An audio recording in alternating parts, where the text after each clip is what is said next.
Okay, great. We'll get started, and then hopefully people will make their way in. But first of all, I just wanted to say a huge thank you to the organizers of the event. I know it's been hectic with the traffic and all of the different venues, but it's been a real pleasure to work with all of you, and you've been in constant communication with us. So thank you so much. And a huge thank you to all of you for agreeing to speak with me here up on stage. I'll have you go through and introduce yourselves so that it is accurate. But I'll just start by saying I'm Ashley Caspen. I am the Managing Director of the AI Governance Center at IAPP. We are a professional association that's really been thinking about how to develop and foster an environment for people that are in digital governance professions to be able to really have the community and the skills that they need in order to do the work that they need to do well, which includes making sure that there's appropriate privacy compliance, now the AI governance work, and cybersecurity. And so we're really, I think, just at the beginning of thinking, what does it mean for AI to be in society in all of the different lines of business that we all work in? And I'm really excited today to try and narrow that aperture a little bit and focus on the implications of agentic AI and what that will have in terms of how we need to be thinking about and developing standards. So I'm going to start with you, Rachel. Please share your background. Hi, everyone. Good afternoon. I'm Rachel Adams. I have kind of two hats. I lead the Global Center on AI Governance, which is a South African-based think tank that supports governments across Africa and all over the world to develop governance strategies that advance kind of equitable outcomes with artificial intelligence. We have a project called the Global Index on Responsible AI, which we engaged with Ashley about a number of years ago when we were first designing it, and I'll talk a bit more to that. And then I hold a research professorship at the University of Cambridge, where I lead the Leverhulme Center for the Future of Intelligence. So my work is really around AI and global inequality. That's kind of my big focus area, and I published a book called The New Empire of AI, The Future of Global Inequality. So I'm very, very heartened to be at a global event like this, where those issues are front and center. I think we've waited a long time for these issues to be squarely on the table as the most significant promise and risk associated with AI. So looking forward to the conversation. John, over to you. Hi, folks. Thanks for being here, especially so late at night, or late in the afternoon, I guess. I'm John Dickerson. I'm CEO of Mozilla AI. So for those who aren't familiar with Mozilla, Mozilla is a venerable nonprofit that's been around for quite a long time, and sort of had a claim to fame in the early 2000s for maintaining the open internet. So there was a lot of centralization of power in browsers around 2000, and Mozilla put together Firefox, and Firefox was meant to and still continues to build community around full openness on the internet. And more recently, we've started to Mozillify some of our other concerns. So for example, something that keeps us up at night at Mozilla, something that keeps me up at night at Mozilla.ai is the creation of a non-open internet as we move toward an agentic or AI-based browser, right? Like if you have all of your information going through a closed source, then that closed source can start to control your access to information, your access to society, your access to social things, your access to the ability to book things on the internet. All the things that you've done on the internet for decades, that can now be and is at threat again. And so we're excited to be here in India. We're hosting a number of community events to start bringing that sort of open source AI community in a Mozilla sense, decentralization, privacy, ownership of data, all of the things that we need to maintain the open internet for the coming decades. So excited to be here, excited to have this chat. Amazing, thank you. Emmanuel, over to you. 1, 2, 1, 2. Okay.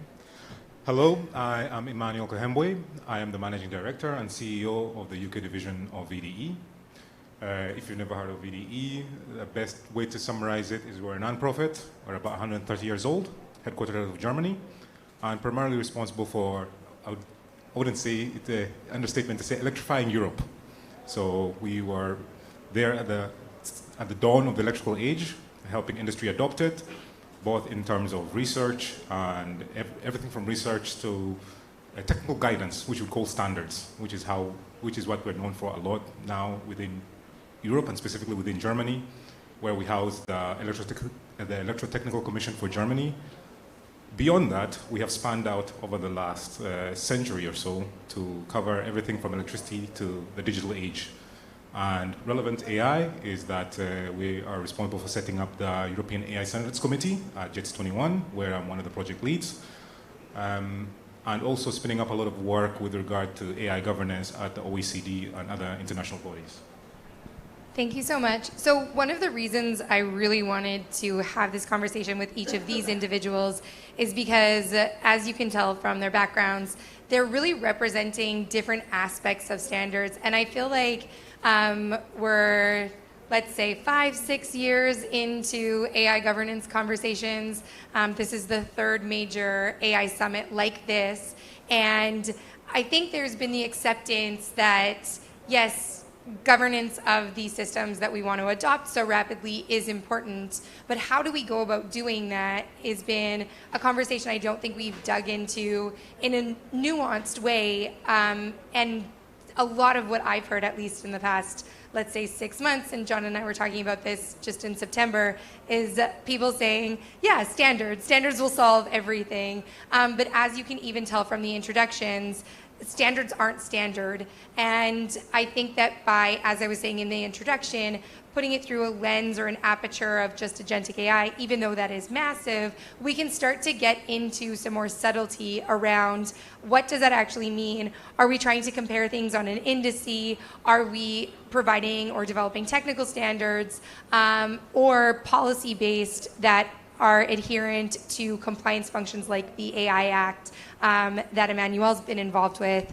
And I just want to add another layer to that. What we do within IAPP is really think about then the people standards. And so from my perspective, one of the things to just get this started, and Rachel, I'll start with you, to then talk about what does this mean in your context and how are you thinking about agentic AI as it relates to comparisons, indices, is that from a professional association perspective, we're recognizing that we have to first define what skills do we even need in order for people to work and implement and deploy AI agents particularly. So just with that sentiment, would love to turn to you about how you're thinking about this in your research. Yeah, well, I'll turn the mic on. I think it's a really complicated question when it comes to how do we bring governance into this technology to kind of feed through not just mitigating the risks, but feeding through the kind of outcomes that we want to see. And we've seen so many, I wonder if the word is difficulties in trying to adapt existing governance regimes and mechanisms to generative AI, because it is a technology that evolves as it is deployed. And I think with those old governance tools, we're trying to figure out how do we develop assurance mechanisms and of course standards that help us address that particular issue. And you add agentic AI onto that, where you have not just your governing predictions and your governing outputs, but your governing actions as well, it becomes even more complicated.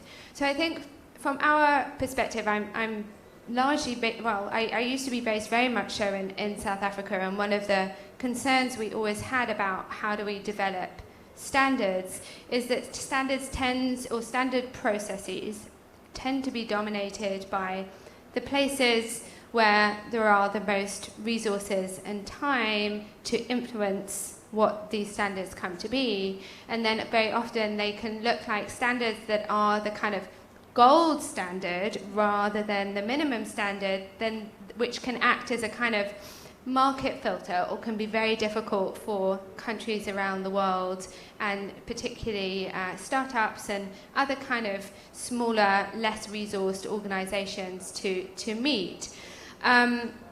the Global Index on Responsible AI is a kind of standard setting in some ways. I mean, we have technical standards, and then we have standards that are much more like setting benchmarks for how we break down a concept like responsible AI into something that's actionable for government. So it's a kind of assurance tool for the public or for multilaterals to kind of see how far are governments actually doing what they say they're doing when they're putting in place governance regimes for responsible AI. So what we have seen is that the index is a very valuable kind of tool to drive policy action through peer comparison, rather than just having a set of kind of political theatre that talks to responsible AI, but is far from meeting that on the ground.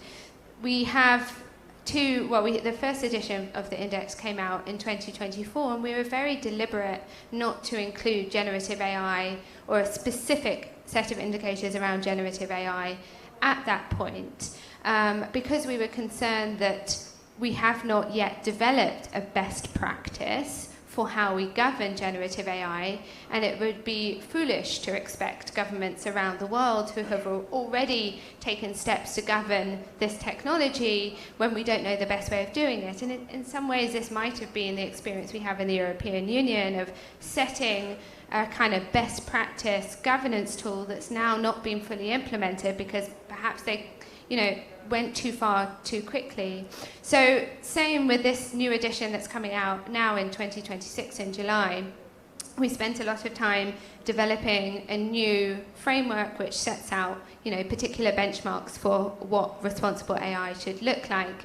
And we haven't included anything specific around agentic AI, but there are kind of tools like audits and other kind of assurance mechanisms that we are collecting data on. So you watch this space for where we come.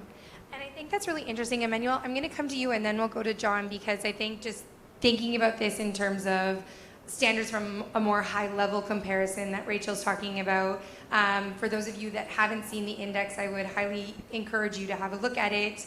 But they are really high-level goals, and I think it's interesting that you're mentioning even kind of meeting a minimum viable benchmark in a way that might actually be difficult for some organizations to meet, some governments to meet, whereas I think to jump to John right away would be trying to get kind of a best practice for companies that are really trying to look at a more nuanced version of what a technical standard is. So Emmanuel, maybe just to go to you, can you share a little bit about how VDEs and your work with Sensenelec are approaching the creation of standards and some of the both opportunities and barriers there?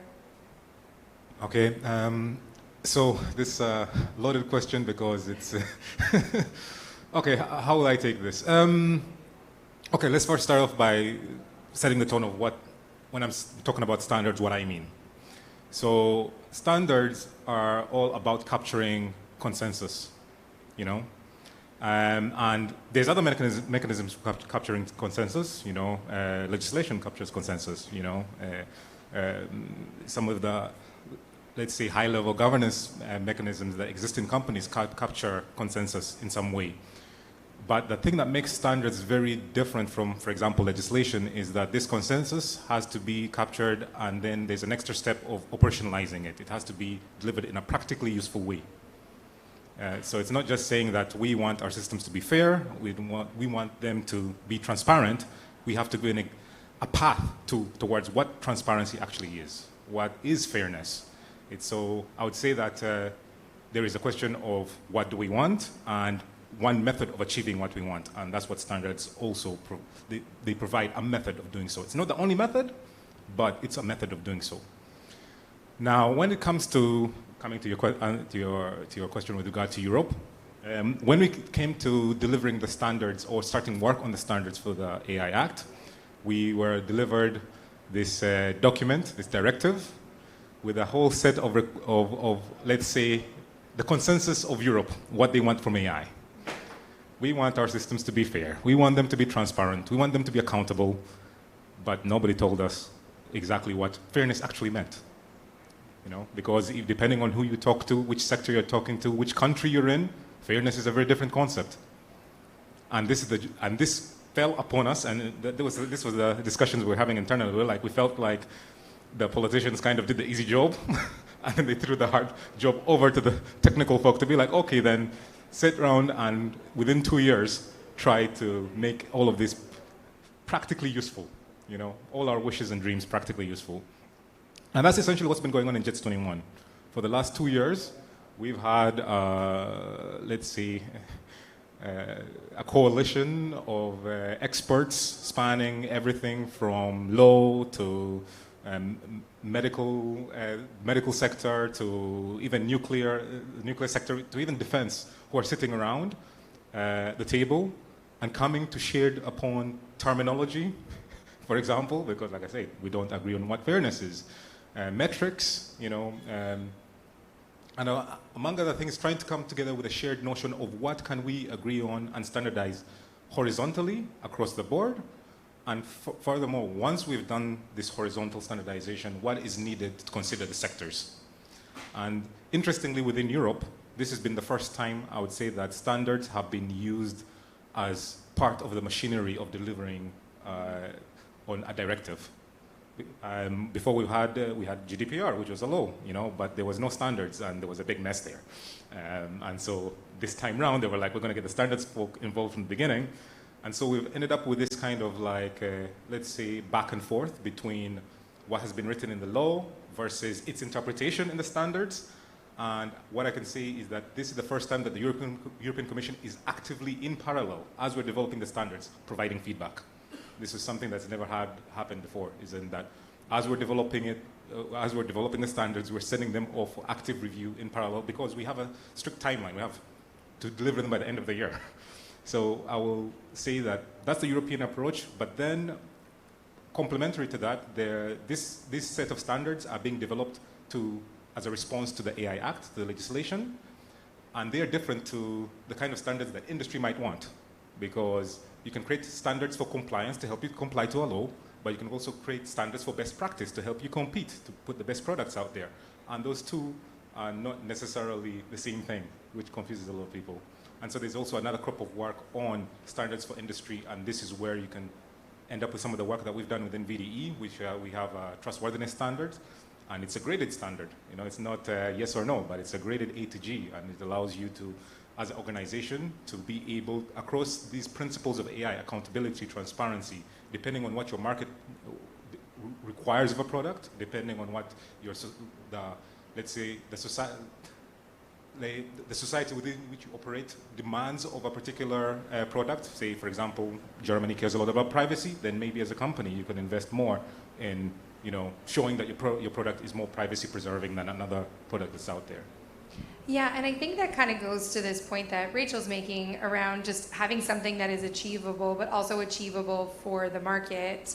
And I think that this idea of having gradient standards, especially as we're starting to think about implementation and increased adoption of AI in various different markets, but using a same platform technology is something that's going to need to be created in a more nuanced way, which I think, John, leads me to you and the work that I would guess say that you're doing, but also that you're thinking about in terms of, yes, these roots that Mozilla has in terms of the open source community. Would love for you to speak to that.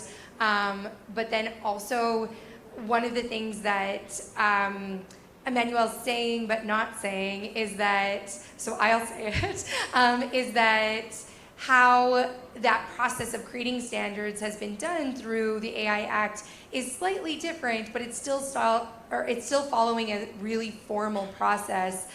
Who's invited to the table for that consensus is not necessarily the same as would show up for an open source group or even the research group that came together to start the Responsible Index.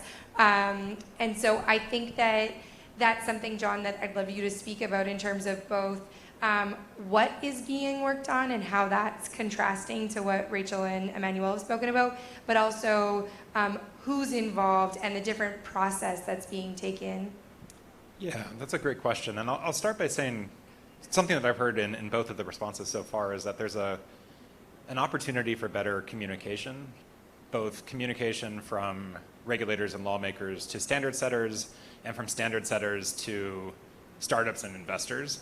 So one of the things that my last company was involved in was something called the Responsible Innovation Labs, which was founded by some big VCs in the US, as well as a bunch of startups. And the pitch there was that we wanted to get together and try to form a communicative framework and potentially standards recommendations that would be friendly toward innovation, but also be friendly toward government and regulatory sort of top-down pressures.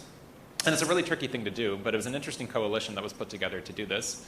And the reason that I was and still am interested in that sort of push is that, you know, we talk about trust in AI, but we also need to talk about trust between the competitive marketplace and standard setters and regulators, because there's always going to be this adversarial tension between, this is happening in Agentic AI, I promise I'll answer your question. This is happening right now with Agentic AI, where you see standards that are being set, best practices for competition by large companies, right? The Agentic AI framework that was recently booted up on the Linux Foundation has working groups looking at a lot of very, very important things like identity, commerce, robustness to adversarial attacks, things like that in Agentic AI. But it is entirely grassroots, as far as I know, coming up from the big frontier labs and then other folks who have contributed to both open and closed AI. And that can take us in a direction that might be not where the global optimum for the US in terms of Agentic AI or the entire globe in terms of Agentic AI is. And the reason that that's happening from the bottom up right now is because there is that lack of trust right now between the big tech companies and people who are going to set standards and people who are going to set regulations. And so, to your question, this is happening right now all over the place in Agentic AI. And to Rachel's point as well, like not being too early putting hard language about, for example, an emerging technology like Agentic AI into the index right now, I think is the right move in the sense that we should instead be trying to elicit industry, society's preferences and values with relation to this evolving technology, and then trying to maybe 3 or 4 years from now have that sort of trust between people who are pushing the envelope and trying to understand what can and can't be done with the technology and those who are going to be setting the inevitable standards that guide where we're going to go. And I think it's just something to keep in mind in that there are like so many players in standard setting in general. If there's no trust in those who are pushing the technology forward and those who are setting kind of the rules for it, then you're going to see folks pushing against them and breaking them and ignoring them, which is just a dangerous place to be. And frankly, I think we've seen that in AI, both before Gen AI as well. I've done a lot of work in regulated machine learning, like in healthcare, in banking, and things like that. And those have in various countries, very, very strict, I would say, top-down controls over what can and can't be done. And I didn't see an open dialogue, I would say, as machine learning began to progress between those who would wish to put that into production and understand sort of where the new pain points might be and most of the regulatory environment. For example, in the US, there was a little bit of work with our CFPB where they put together a sandbox where startups that were trying to do things could kind of tell regulators what they were going to be doing, and then as long as they were very open with the regulators, not be put in prison if something went wrong because they didn't know what could possibly go wrong. And I think those discussions also need to be happening as this technology moves along. I think we're going to see that again in finance as people move into Agentic AI. I think we're going to see that in healthcare, but we're going to see that across the board. Yeah, and we've even seen where Google and other companies have put together this AP2 standard for agentic payments. And so I think that while in contrast, Emmanuel, I'm so sorry you're getting like painted with this European brush. Emmanuel in his work moves very fast and is trying to work through this.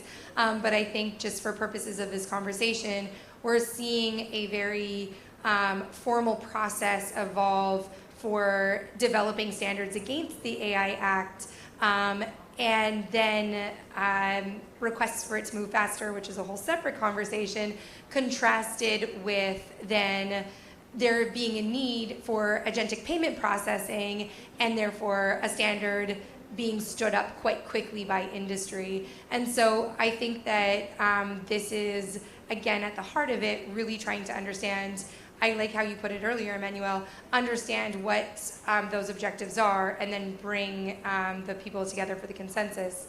Rachel, I'd love to turn to you, though. From a Global South perspective, can you just share a little bit about then, as these various different levels and types of standards are being developed, where is the Global South in these conversations? Do you feel like what's being developed for the AI Act as part of the ISO efforts, or Sentinel-like efforts, but then maybe harmonized by ISO, that formal process, do you think that will work for the Global South? What do you think?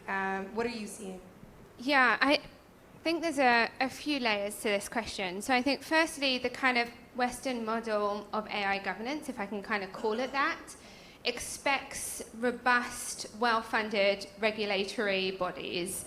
And that's what, in the Global South, we don't have to the same extent. And I must caveat this because I think there's a number of very kind of, there's a role that a number of independent state institutions in South Africa and in Kenya are doing that is really, really outsized to kind of hold big tech account and various other things. But by and large, our regulators, our independent state institutions are really, really overwhelmed.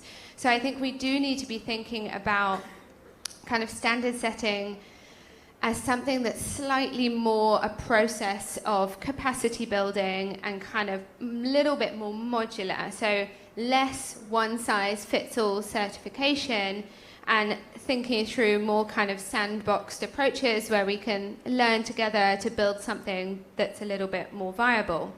Then on the kind of other side of things, what we are seeing is like the kind of evaluation data sets that are coming out just not relevant for many Global South contexts.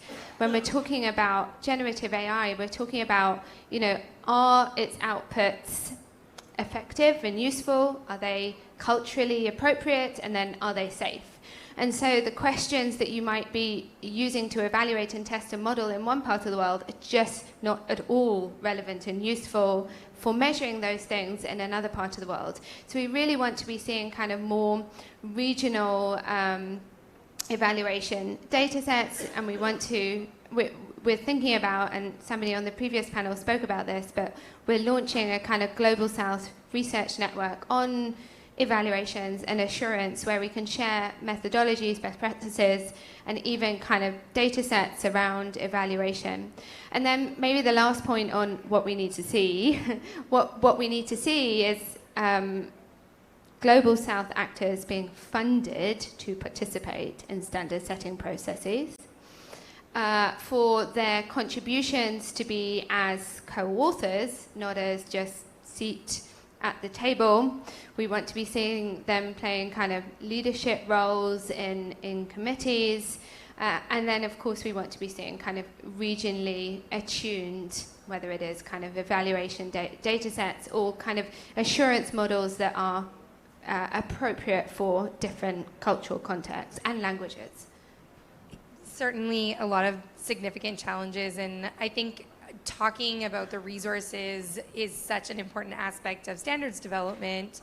And again, especially when we're thinking about some of these larger consensus processes that are in person, far away, with high-level subject matter experts needing to take time off of your other work to be able to participate in that is very different than, again, maybe some of these more niche but very narrow industry developed standards. And so, John, would love to turn to you, maybe just to get into then, we've been talking a lot about the different types of standards, the different types of processes, who they're impacting. But if we could just maybe switch to what do we need standards for in the agentic space?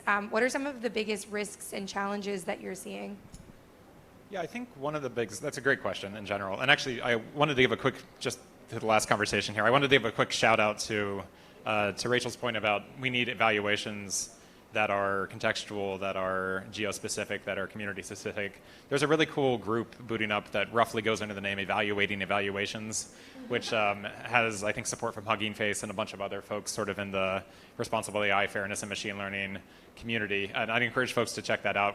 You can tell by the name, but like they're very interested in kind of doing that meta evaluation of what evaluations look like from a nuanced point of view, from a group-specific point of view, and so on. So I think there are small groups that are starting to really push forward on like, hey, we shouldn't just be doing generic average case leaderboard chasing because that's not going to service everybody across the globe. But it's very early days there.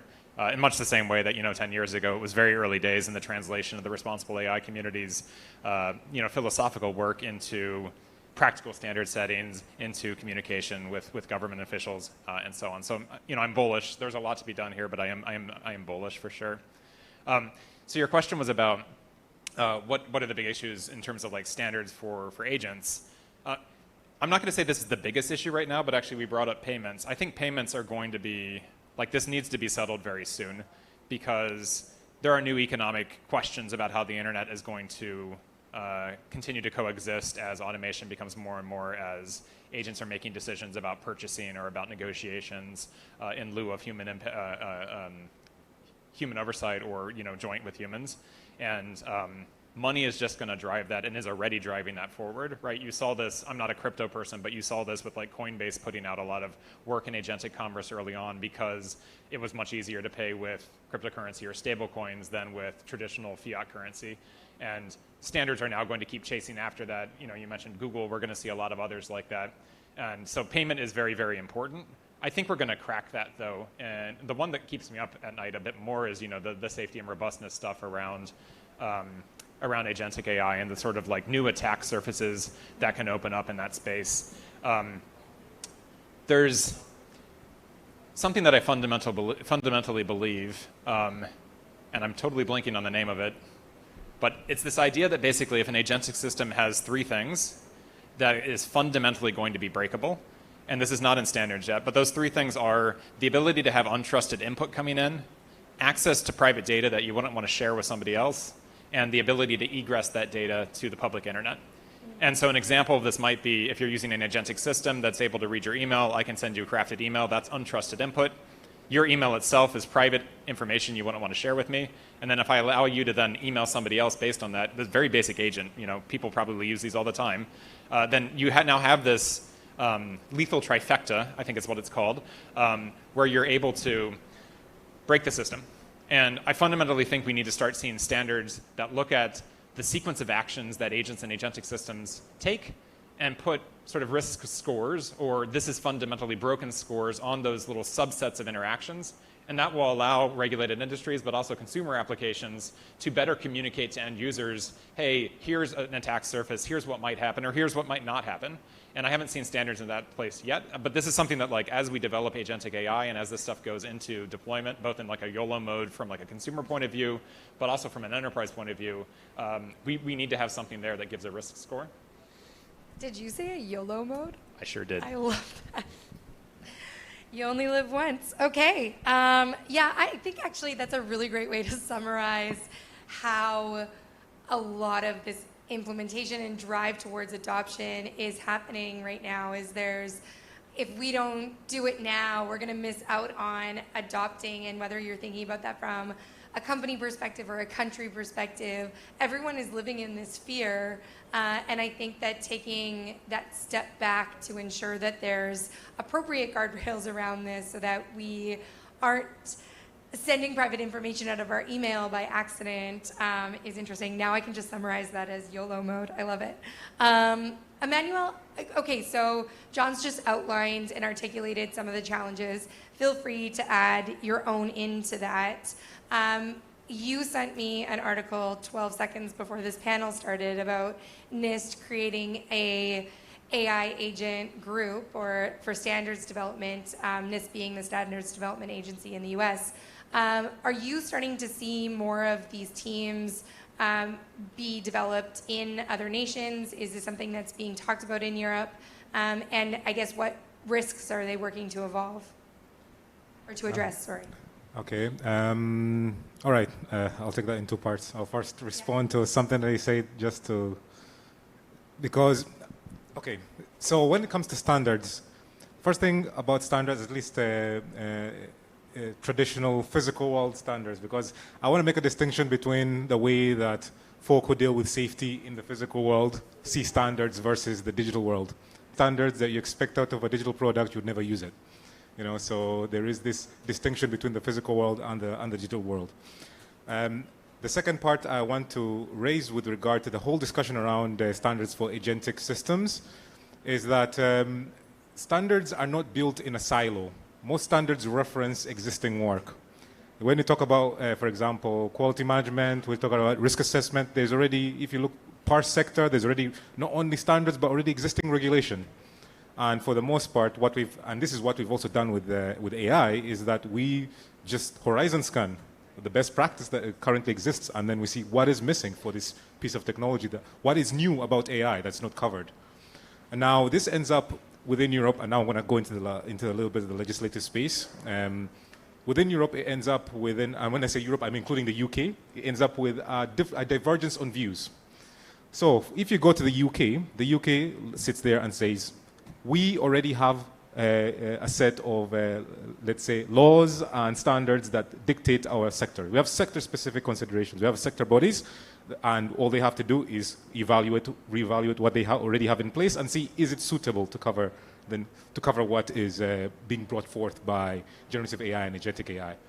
And I've sat down with the FCA and I've had these discussions, and they're like, well, we measure risk and harm from an outcomes perspective. So we don't care about whether you're using generative AI. We don't care if you're using an if statement. We don't care if it's generative, but we are going to evaluate you on the outcome. So, there is and so that means that when it comes to standards development within somewhere like the UK, the standards are mainly for industry to work better together rather than to deal with the risks posed by agentic systems, because those are, according to the governing bodies of the different sectors, those are already considered under existing law.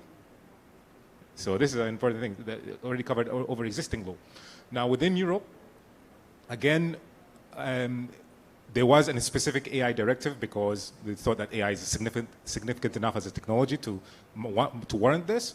But in the standards development process, a lot of the work that we've done, when you look at risk assessment, quality management, we've literally seen what's the best practice that exists and what needs to be added on to meet the compliance requirements to the AI Act. And that's the kind of like, almost say that, yes, there is worry that we do need to create standards, but the question is, if you're talking about standards with regard to harm and safety of people, there's already, if you talk to a lot of the regulators, they say that we already regulate for this and we don't care about the technology. But then when you're talking about, like, I don't know, payments, people making payments or agents making payments, this sounds to me like standards for industry to compete or collaborate better together rather than to deal with harm, because harm is already covered under existing legislation and regulation. And now to go on to the question about the NIST and international collaboration. Of course, when we started this work on, especially within VDE, we preceded the work at Sensen and like Anjits 21 on trustworthiness. And at the time when we looked around, we did a meta-analysis of everything everyone was saying about AI trustworthiness. And we found that, and this is how we built our standards actually, our trustworthiness standards. We just found that everyone's talking about the same things. At the end of the day, everyone cares about fairness, they care about transparency, they care about, like, we've not found a single, like, we have consensus that we actually care about these things. But the precision of what we mean by fairness changes depending on the jurisdiction you're in. That's where the differences come in. It's not that we don't care about it, it's like, how much do we care about them in what particular context? After learning this, what we have done is we've taken a lot of time to try and not only incorporate what we've seen globally, but also start to collaborate, with Asia. We've got AI Verify that we are in contact with. With NIST, prior to Trump, we actually were looking at, a strong collaboration, and then everything kind of went out the door for a while. And then today, I say that NIST seems to be getting back on its feet with regard to AI standards and regulation, AI standards. And so we're hoping that once this happens, that because the digital space is interconnected, we're going to be looking at points of alignment. How do we align? Because we're most likely going to be asking for the same things. The question is, how do we translate how you've worded your requirements to the way we word ours? Yeah, and I think for those of you that haven't seen it, NIST does have a profile for generative AI. So it'll be interesting to see if they're coming out with a profile for agentic AI, which does document all of the different types of risks that could come from generative AI systems. And I think that even just having that consensus, as you're putting it, in terms of what are the harms that are coming out of these systems is really useful.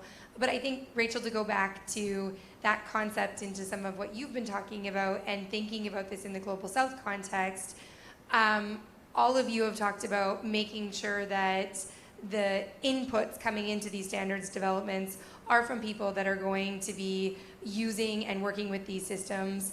But often in the work that when we were talking about the start of the Responsible AI Index, talking about making sure that people were at the table that are also impacted by these systems. And so that's not always the case for traditional standards development processes. So would love to just hear from you what meaningful inclusion from people in the Global South would look like in terms of conventional, non-conventional standards development. I think that's an amazing question. Yeah, because I think even if you had a sort of collection of tech bros from the Global South going and participating in a set of standard setting processes, it's not necessarily going to represent those that are most impacted. And I think this is, as well, a really complicated question. We just did a public perception survey in South Africa, a very, very comprehensive one with the Human Sciences Research Council that's been running public perception surveys, social attitude surveys in the country for over 20 years. And so we asked over 3,000 South Africans from all walks of life in all of their language groups, and there's over, I think, it's like 15 official languages in South Africa. We translated all the questions, and there were questions about, what do you understand AI to mean? Have you heard about AI? Where do you get your information about AI from? What do you think AI should be used for? Do you feel excited about a future with AI? What are you worried about? The kind of headline was that 2/3 of South Africans have never heard of, do not know what AI is. So 1/3 of South Africans have never heard of AI. Another third of South Africans have heard of it but couldn't begin to say what it was. So the vast majority of people, and I think we need to kind of unpack what that means. It's not just that they don't know what AI is and they've heard this thing and they know it's really kind of important.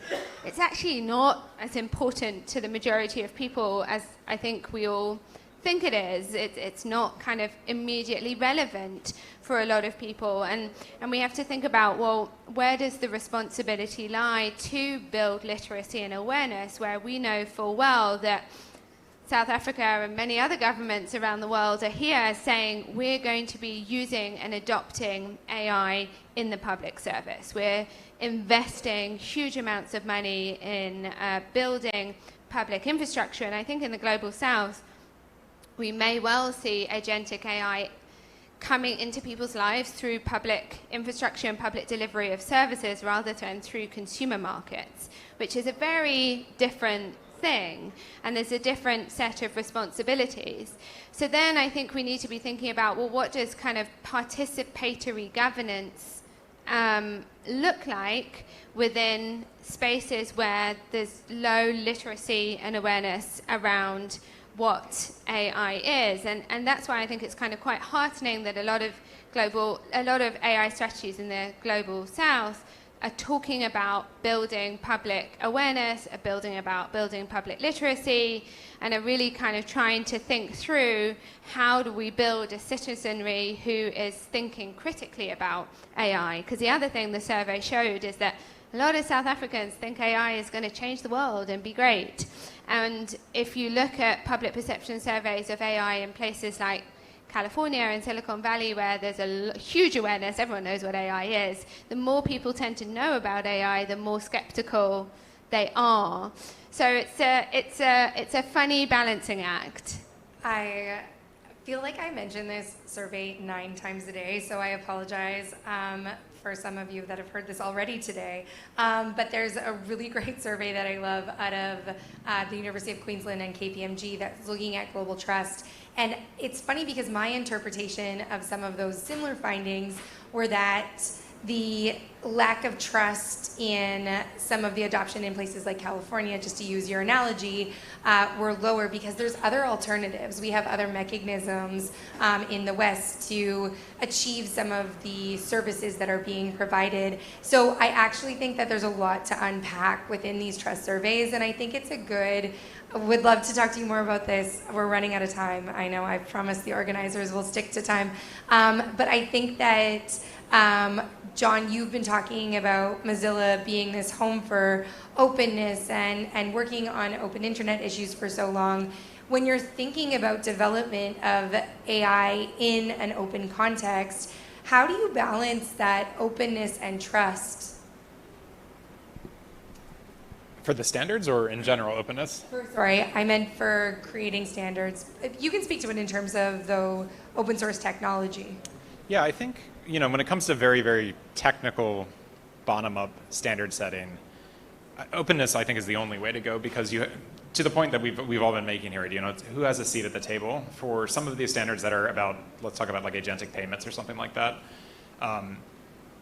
Having the traditional sort of open source community-led technology exploration, quick prototyping, and then standard setting that led to the web as it currently is, right? Like Mozilla also does obviously a lot of maintenance of web standards, as an owner of a giant browser.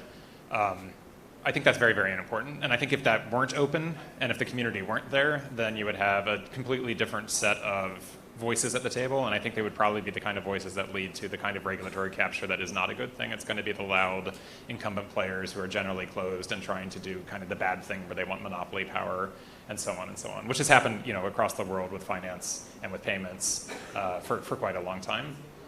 Is one. And then for two, I think you're asking a more general question around how you balance open source technology and trust. And this isn't new necessarily for AI. We've had encryption discussions. You have openness around anything that can be used for bad as well. And I think it's just having these dialogues, having these large global meetings, and then having the ability to bring voices to the table that are extremely technical, that are downstream, not caring about the tech, but are going to be impacted by it, that are deeply embedded with standard setting industries, with regulatory industries, and so on. Having all those at the table in the same way that they have been for decades now in tech, I think is the way that we have to do it here. I just think that right now there's a lot of hype and I would say opaqueness, purposeful opaqueness around AI and what it can and can't do. And a lot of that is being driven by tech and by investors. And so kind of pulling back some of that veil and making this more approachable to the rest of the world that aren't the tech bro type, I think is something that we need to work on the AI side of things. Yeah, I really appreciate that. And then just in the last couple of minutes that we have, would love to hear from each of you, I think, to go back to where we started with all of this. How can people get engaged and involved in these discussions? And what's one recommendation you would give for everybody here in the room that's maybe not yet ingratiated strongly into the standards community? Rachel, I'll start with you. Start a TikTok on AI standards. Standards cool. Standards cool. Talk about it with a wider group of people. Spread the news outside of rooms like these. Your dinner table, everything. I like it. Marketing campaign. Okay, great.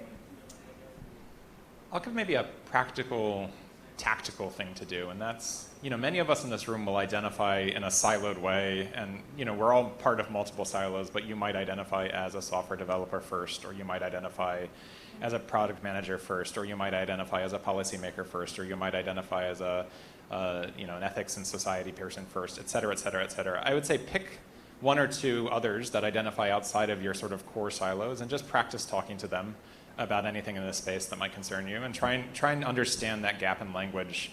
And to Emmanuel's point, there is a huge gap in language across industries, across countries, across types of people. Just try and practice that and understand how to get better at that. Wonderful. Emmanuel. Well, I'll start by saying that standards are already cool. Like that's so. I didn't think that when I first started, but given it's one of the few places where you have the ability to, like I said, the question of who's around the table. I think that if you are in pretty much every country has a national body. If you want to engage in standards, they have a national body for standards. And if you represent a particularly unique view there is no reason you should be prevented from joining, actually, because, as again, standards are built by consensus, and literally it's supposed to capture societal consensus. So if you feel like your view is not represented, you can actually apply to join your national committees and come to the international standards committees, ISO, IEC, etc. And this is a way of almost contributing, but not only contributing, but having your views ingrained in a way a technology will be deployed. And what I would say is that that's pretty cool, and you can do that, so you should go ahead and do it. So show up. Amazing. Well, thank you to all of you for joining us at the end of the day, and thank you again to the organizers and to my incredible group of experts that have shared the stage with me today. Thank you.